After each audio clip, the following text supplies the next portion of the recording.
Hey, y'all, happy Monday. I am finally, after a week of being back home, feeling like myself again. And yeah, just having these moments where I'll just look around my place and I'm like, I am so grateful. Like, I love how I decorated this place. And for those that don't know, just a quick side note, I moved to this city on almost like it was an accident. I was like emergency evacuating another island that I was supposed to be on. This was almost 5 years ago. I was in the Caribbean and there was a deadly earthquake happening and they were telling everyone to just go home.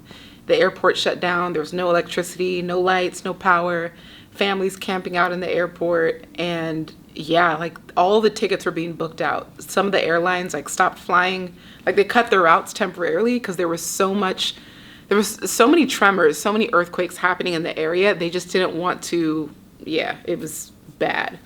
And yeah, so of course there's limited routes, limited options, limited availability. And in the span of maybe 2 hours, I might check, I think what happened is I checked routes and flights and airlines at 1 hour. And then by the time I had checked 2 hours later, because I was just getting a pulse and then I was ready to book 2 hours later, and like 90% of the flights were gone, were already booked. So in a panic, I literally just booked the last flight out. Like what was the next flight out? I booked that just to get something available. And it was the only US city left. And that is the city that I'm in. So you can imagine ending up in a city where you are evacuating and you're just not, you don't come here voluntarily. You're just like, I need to figure out what's happening. So it was a very chaotic time in my life. And then, of course, the pandemic happened and I just felt very trapped for a little bit. But I'm grateful that I made the most of the situation because I ended up decorating my entire place to look like Bali, which, of course, you know, is a place that brings me a lot of peace and ease and joy. And just going back to the idea of intentionality and having like sacred places within your home that give you that space and that place for rest and peace and ease. So I've just been like rotating in those moments because I have so many pockets of my place that bring me like an overwhelming sense of gratitude. So I've been feeling really like just joyful and aligned and really at ease. And a part of me is like, do I want to leave this place? Like, now that I'm like looking at all these other cities, I'm like, is it actually that I need to leave? Or am I just ready to build community where I'm at? And, you know, who knows? But it's all up in the air. I can't wait to watch this in a year and see what I figured out. But the beauty in just like sharing the journey in real time is that you're learning something every week, you yourself, and then of course anyone else who's following your journey. So what I did, what I learned, and what I felt this week, what I did is, we had some kind of like closed, I say we, both my company that I co-founded with my fiance, Stefan, we have the Life Leap, had some soft launches under that like entity. And then I tested out some different business ideas with my main brand. And yeah, it's actually interesting, kind of like beta testing. So what I did is I bought the domain privatequestionsession.com, and I told myself that I would host bi-weekly Q&A sessions, like live on Zoom for anyone who wants to join. And the way I marketed it was like, I'll get 33 people per room and each person has 3 questions. And in that way, we'll get to 100 questions by the end of it. That went really long. The thing is, I love teaching, so I don't mind the length, but I'm recognizing the people who are parents, the people who are busy, and the people that just want their question answered. They're not here for like 4 or 5 hours that I want to teach and share and build community. And so figuring out a way to serve those people who just want to get in and out. And so I learned a lot from that offer, and it's exciting to test your ideas, but get paid to test your ideas. And something I always try to tell my clients is you don't have to wait until the finished product is like all the way together. You can put something together that's valuable, It doesn't have to be in its full form, but there is value by way of the information you share or the journey or whatever is encompassed inside the product or program. So I just love getting paid to test ideas. I love proving myself right and wrong by my own theories, by, customer client feedback and just market research. So it's just always fun to know that you can take something that's an idea and turn it into income. So I think I'm going to continue using that private question session domain and just keep doing bi-weekly, if not monthly, Q&A sessions for my community at large, those who aren't in any of my programs, have never worked with me before, and just want to have some quick, like FaceTime with me. And what I'll probably do next time is I won't make it like 33 people. I won't have like this super structured format. I think I'm just going to do it kind of like a popcorn, like, all right, come in, ask your question. If you're done with your questions, you can leave.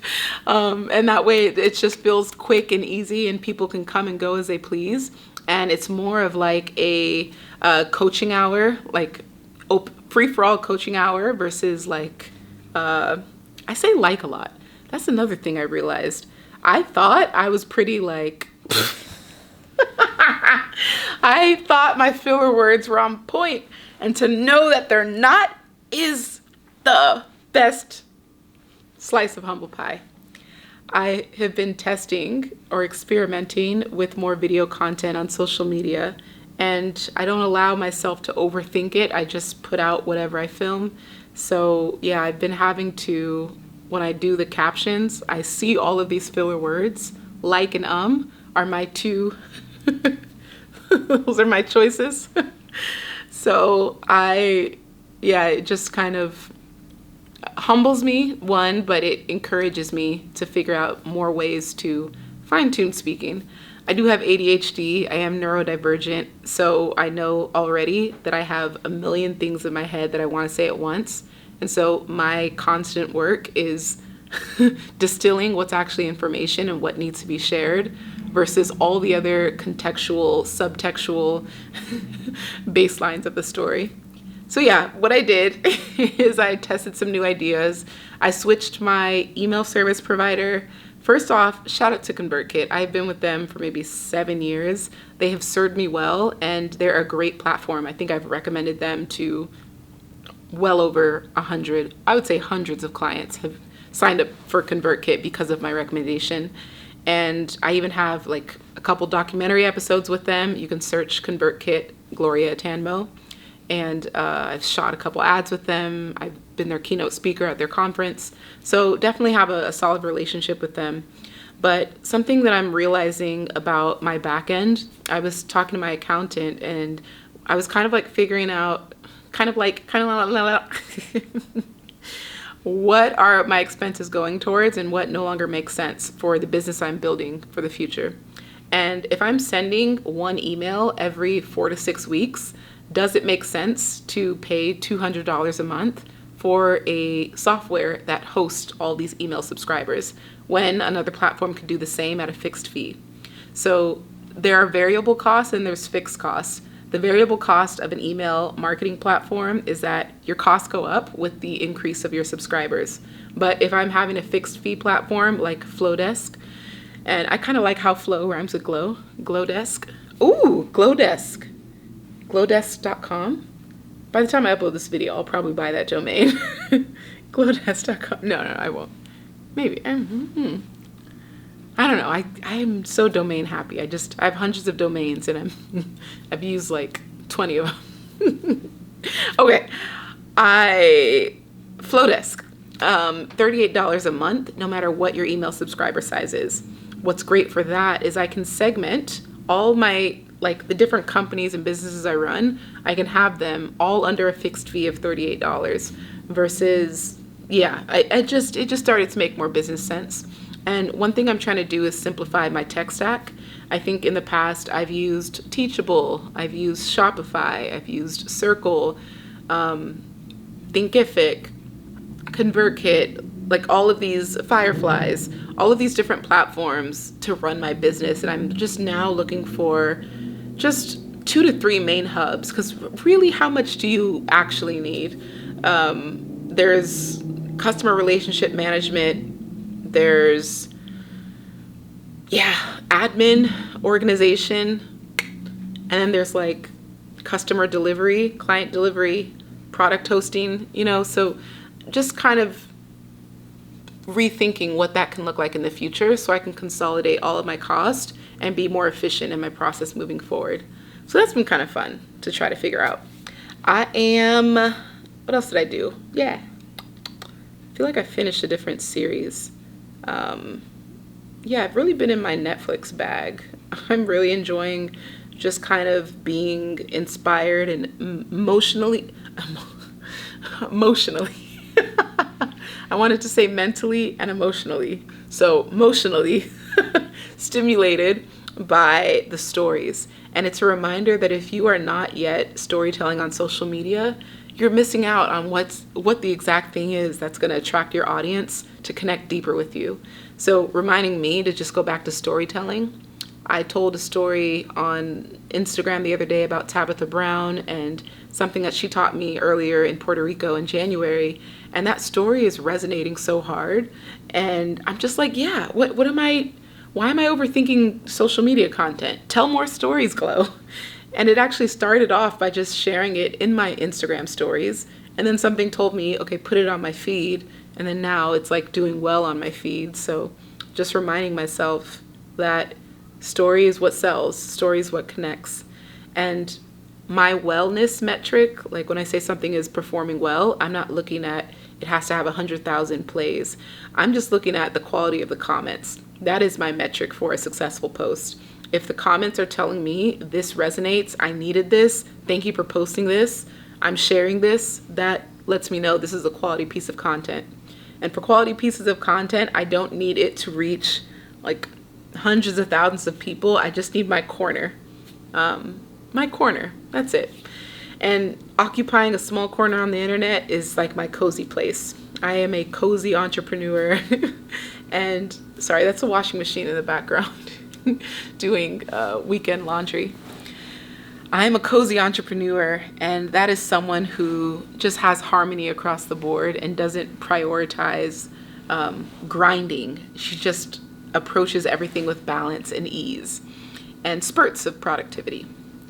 What I learned is that anxiety often stems from the conversations that you're avoiding. And as soon as you have those conversations, no matter how hard they are, you're going to recognize that you are capable of being kind and honest and direct with information and relying on facts, not feelings, when you are sharing something. And when it comes to holding space, like on the internet, for people who might have differing opinions, you don't have to agree. Both of you don't have to like see each other's side, but holding space for whatever it is that they are wanting to share. And Amanda Seales had that interview with Shannon Sharp, and I created a post about it. And, a lot of people disagreed because she self-diagnosed herself as autistic. And a lot of people are saying that, that invalidated every other thing she said. And I hold a little bit more grace for people like Amanda. It's nuanced, right? You can't take one part of someone's interview and because of that one part not making sense, you negate all the other truths. So I'm able to compartmentalize complex humans like Amanda and give her grace for, however it should have been done. Like, the standard that we hold people to, especially public figures, is so impossible. That's why I'm always like, I'm not a public figure. I'm just an everyday person because I can't live up to the standard that strangers project on me. And so I just want to continue to be seen as human and give other people the same grace that I wish to be afforded. And that's how I live. What I felt very peaceful, very at ease, very calm. Well, there was one day of a little bit of irritability and moodiness. I noticed my estrogen levels dropped because I'm doing this challenge where I'm walking almost 13,000 steps every day. And so I'm losing a lot of like water weight, but also weight. I'm not going to share how much I lost in a week, but it just goes to show you that your food and what you're eating and how much you're moving. Like your body responds so quickly. And the only reason, okay, I'll share it. I lost 12 pounds in a week, and I'm very cautious to say how much because I want to put that as a disclaimer that that is not the rate that I'm looking to sustain, nor is that healthy. But I know a lot of that weight was water weight and also just like bloated. Like I was probably just backed up. It's probably very backed up. And when I think about it, like it took over 30 hours on the flight to get back home. So I don't use airplane restrooms. Fun fact about me, my body is trained to hold it. I think if you have been someone where you're put in situations where you don't feel safe, your body knows how to respond to that. And so I don't feel safe to go number 2 on airplanes. And so my body just does not do that. No matter what I eat or drink, I don't even, go number 1 on airplanes. So my body definitely holds everything in on those long haul flights, 16 hours, 18 hours. I know it sounds wild, but this is how I've done it for almost 10 years. And I don't know if it's a skill, if I train my body, but I don't even think about it now. So I know that when I got home, I had 2 or 3 days worth of food and water. I mean, naturally at the airport, I don't mind. But on the actual plane, I'm just thinking about all the, what else? Okay, what else I felt was, there are moments of gratitude. I had a couple friends come over and I'm just reminded of like how much I've nurtured certain friendships and living and experiencing the result of that nurturing. And when I say nurturing, it's definitely mutual. Like friends who have poured into me, friends that I've poured into, and experiencing the result of that in real time. And when we think about adult friendships and just navigating the nuance of different seasons that friends go in and out of, they move to a different city, they get a different job, they become an entrepreneur, they don't become an entrepreneur, or they go back to a 9-to-5, they get married, or they have kids. All of these life changes that happen can easily set friendships on completely different paths.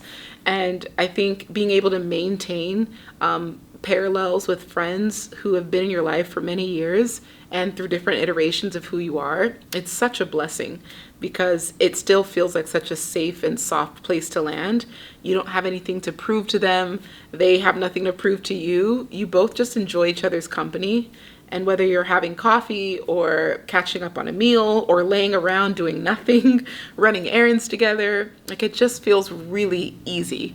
And I think at this point in my life, I want friendships that feel easeful. I don't want to say easy because I think there should be moments of tension in friendships where you both are reminding each other of why you are choosing and making an effort to stay in each other's life. But easeful means that when something happens, it's easy to address it. When when there's conflict, it's easy to get through it. So easeful is just how I want to continue to navigate life. And I just feel very grateful for the self-awareness of getting here because I feel like because I didn't have many friends growing up, I always was super observant on my energy and what is the energy that I feel when I'm with someone. And I let that energy tell me whether this is a safe place to be or if I feel like I'm performing to maintain the friendship or good standing with the person. So there's a book called Fighting for Our Friendships by Danielle something, and you can pre-order it on Amazon. You could just type Fighting for Our Friendships. But I'm really excited to read it because I feel like that's exactly the season I'm in, and I'm really curious, excited, and open to all education about it because it is an area of life where you don't get taught anything at school. You just got to figure it out on your own. And what else? What am I reading? I'm reading a couple things. I have, there's a devotional, a woman after God's own heart. This was given to me by my nurse in college, Ruth. She's the best. Jesus Calling and Jesus Listens, the devotionals. And then some daily reads or some daily This is very simplistic. I don't know if a year of abundance and a year of positive thinking. I really like these tableside reads because they are, yeah, they're just nice to kind of pick up and browse through. And then by my bed, I have Happy Sexy Millionaire by Stephen Bartlett. And don't let the title fool you. It's just a book about fulfillment, longevity, and success. So it's nothing to, it's a very catchy title, obviously, and I was turned off by it because it feels very, yeah, empty. But of course, there's depth in it, and I appreciate the Diary of a CEO podcast. So, yeah, it's been interesting. All right, y'all. Yeah, I'm gonna do my workout. Probably watch some stand-up comedy, create some content for social media. I've been doing more video stuff, so I'm just literally setting up my tripod and then telling a story and then hoping the story is under 90 seconds. It's been working really well. I'm kind of like, yeah, I'm just kind of having fun with it, and it's all an experiment. I decided that my experiment for this month was video storytelling, so doing good there. The experiment for next month is probably the Life Leap company. We are doing Life Leap retreats. So we're probably going to experiment around destinations that people want to hang out in or just explore, as well as the type of experience it'll be, because we're mindful of curating a space where it feels very positive, encouraging, supportive. Like, I've been very lucky that I always attract clients that are just high level, high operating, healed, encouraging, positive, supportive.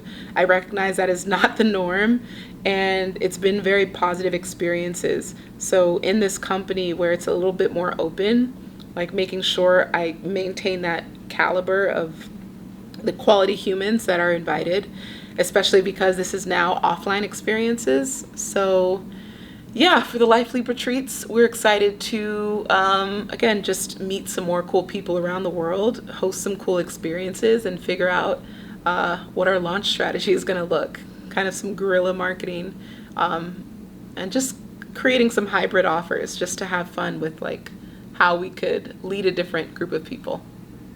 We're just always doing something over here.